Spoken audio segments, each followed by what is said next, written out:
안녕하세요, 머왕입니다. 지난번에 말한 대로 롯데는 FA 시장에서 혹시 모를 양의지에 넥스트 플랜을 준비해야 합니다. 혹은 양의지가 많은 경쟁이 붙은 만큼 틈새 시장으로 다른 포수들을 먼저 컨택할 가능성도 있다 보이는데요. 넥스트 플랜이자 1순위 후보일 수도 있는 FA 포수, 그 마지노선은 유강남, 박동원으로 많은 분들이 생각하고 있습니다. 여전히 저는 양의지가 0순위지만 그래도 대안이 될 수 있는 두 번째 포수에 대해서 생각을 해야 한다고 생각하는데요. 그래서 오늘은 이 제2안이 과연 누가 될지 유강남과 박동원 선수를 비교하면서 살펴보려고 합니다. 먼저 두 선수의 올 시즌 타격 성적을 보면 타율상으로는 유강남 선수가 높으나 홈런이 10개 가까이 차이가 나는 등 장타율에서 큰 차이가 나며 OPS가 1 가까이 차이 나는데요. 특히 눈에 띄는 건 유강남이 타율이 높음에도 출루율에서는 박동원에 밀렸다는 겁니다.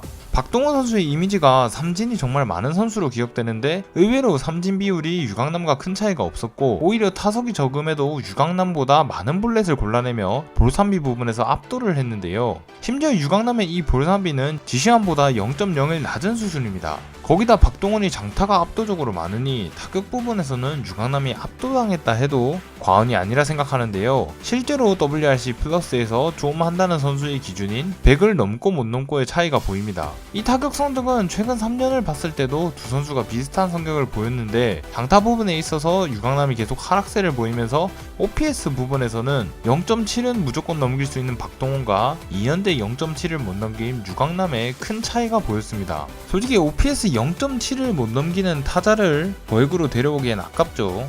아무리 포지션이 포수라 해도요. 그리하여 최종적으로 타석에서는 안타보다 출루와 많은 장타를 기대하며 박동원을 선택하는 것이 절묘해 보이는데요. 그리고 수비를 비교하자면 두 선수 모두 훌륭한 블로킹 능력으로 리그 3, 5위에 해당하는 패스 슬래시 9을 기록했습니다. 블로킹 안되는 롯데에게 이 기록은 누굴 데려오든 이득이라 볼 수 있겠는데요. 하지만 두 선수가 도루저지 부분에서는 극명한 차이를 보였습니다. 박동원은 40.3%로 리그 3위인 반면 유강남은 19.5%라는 저조한 기록으로 지시안보다 도루를 못 잡아냈는데요. 이 부분에 있어서는 생각이 많이 되는 게 앞선 2년에서는 분명 유강남이 도루조지에서 앞서는 모습이었는데 올해 들어서 박동원은 증가하고 유강남이 하락하면서 이런 차이를 보였습니다. 그렇기에 이게 단순 1년간의 우연일지 아니면 두 선수의 앞으로의 자리 잡을 고정적인 지표일지 이에 대한 생각이 많을 것 같은데요. 일단 올해만 봤을 때는 이 부분에서 박동원이 너무나도 압도를 해버렸기에 조금 더 달콤하게 다가오는 것 같습니다. 그러면서 박동원은 WAA가 2위로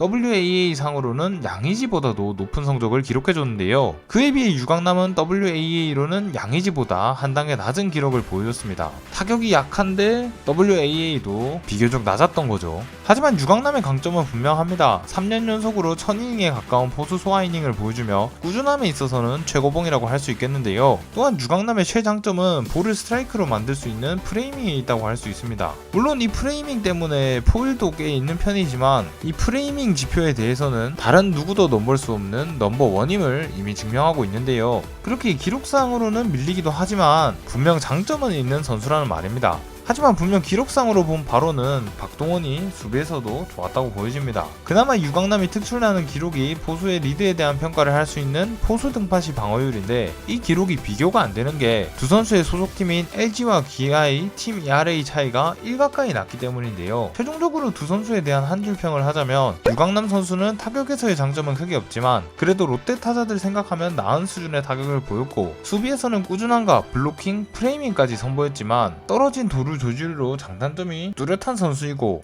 박동원 선수는 포수치고는 정말 높은 타출갭과 양의지에 버금가는 홈런 생산을 보여주며 타율은 낮지만 높은 생산력을 보였고 수비에서는 뭐 하나 빼놓지 않고 모두 상위권에 해당하는 선수였습니다. 그렇기에 나이도 2살밖에 차이 나지 않고 공수 밸런스에 있어서 저는 두 선수 중 한 명을 고르라고 한다면 박동원 선수를 선택할 것 같은데요. 특히 롯데는 올 시즌 이대호가 빠지며 무려 홈런이 20개가 사라지게 되며 팀에서 장타를 생산할 선수가 부족하게 된 상황입니다. 박동원은 이런 롯데에서 장타력을 보강해줄 수 있는 선수고 거기다가 수비 모든 부분에서도 롯데 포수들을 압도하기 때문에 롯데에게는 이 박동원의 영입이 절묘한 수가 될 수 있어 보입니다. 그러나 양의지와 비교한다면 나이와 블로킹을 제외하고 모든 부분에서 밀리기 때문에 여전히 0순위는 양의지지만 롯데의 포수 FA 영입에서 제2안으로는 박동원 선수가 제격일 것 같습니다. 특히 개성고 출신으로서 고향팀의 롯데에 오게 된다면 더욱 동기부여가 확실할 것 같은데요.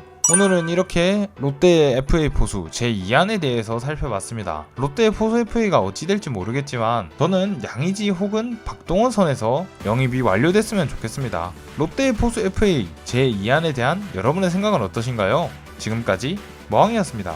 감사합니다.